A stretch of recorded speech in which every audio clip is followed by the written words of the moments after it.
Why are you shaving your back? Well, I'm not, because of the aforementioned, like, accessibility issues. But, like, I'd like to not have hair on my back. But the thing is, there's, like, no good solution. People without hair on their bodies are always like, oh, just shave it. That shit takes 100 years. You gotta keep it up, like, once every 2 weeks.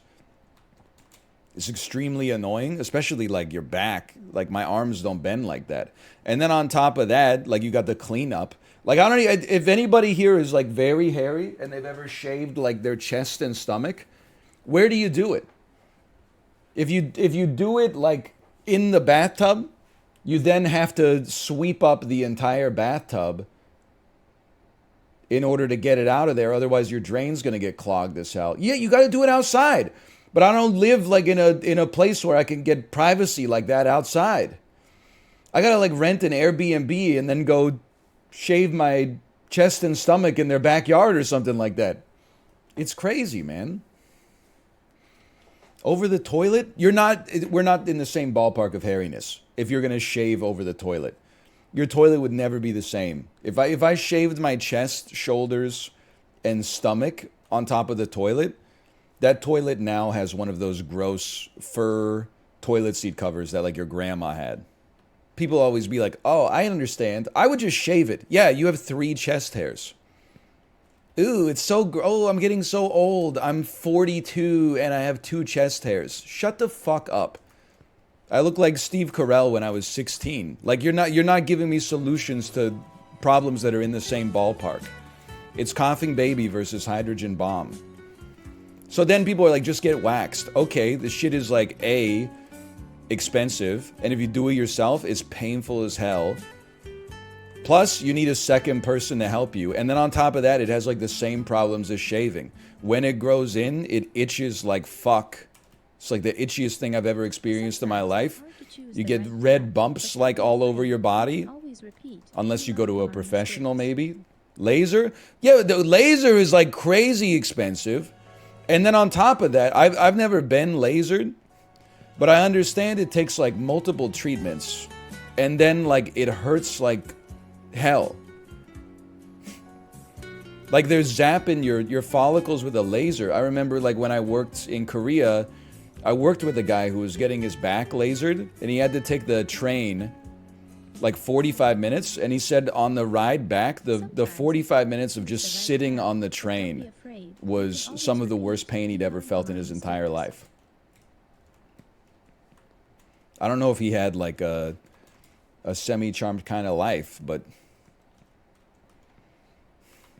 I'm just telling you, it's not that bad. Josh, no disrespect, Josh, you're not that hairy.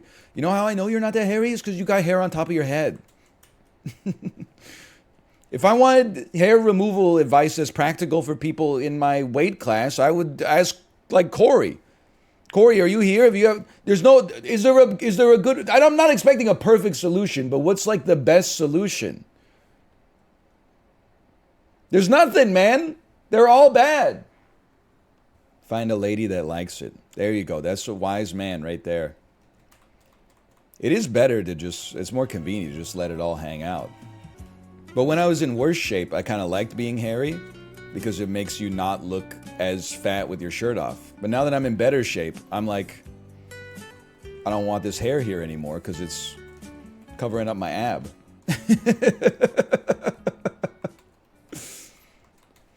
But I don't mind when other hairy people are like, here's what I do. I just get annoyed when people who have like almost no body hair are like, oh, here's what I would do. It's like, no, you wouldn't. Same shit when people are like, oh, if I went bald, I'd just go to the gym. Okay, so why isn't your ass like in the gym right now? It's because you don't want to do it. You're not going to want to do it when you're bald either. If you were going to do it, you'd already be doing that shit. What about Nair? So I've only used Nair a few times in my life, and my personal opinion on Nair is that it doesn't work. Apply and I didn't get the pink Nair. I got the Nair for men, which is probably exactly the same formula. but it's for men. So it costs $2.99 extra, but simultaneously it's like Dr. Pepper 10. It's not for women, right? I applied it to my torso. It smells like shit. It started to burn. I rubbed it off with a towel like they say you should on the bottle, and all of the hair was still there. It's just not, it doesn't have the chemical that it needs in order to cut through my hair. I'm sorry. You have to leave it on for a long time? I assure you, I left it on for as long as the instructions told me to leave it on, okay? You got nothing to worry about. I follow the instructions on the bottle, which is why I'm so annoyed by the new medicine bottles where you have to peel back the label instead of just reading the... Anyway, we've been down this road many times. We don't need to go through it again. So true. So true. The only thing I ever want to know about a medicine is how many times should I take it, how much should I take, and how often should I take it. Meanwhile, anytime I take a new medicine, I gotta unwrap a scroll, and then it's like, hey, just so you know, this has 3 micrograms of glycophosphate per serving. And I'm like, I don't know what that means, dummy. There's no reason you need to put that shit on the bottle that goes to the average consumer. Just put it just on the back.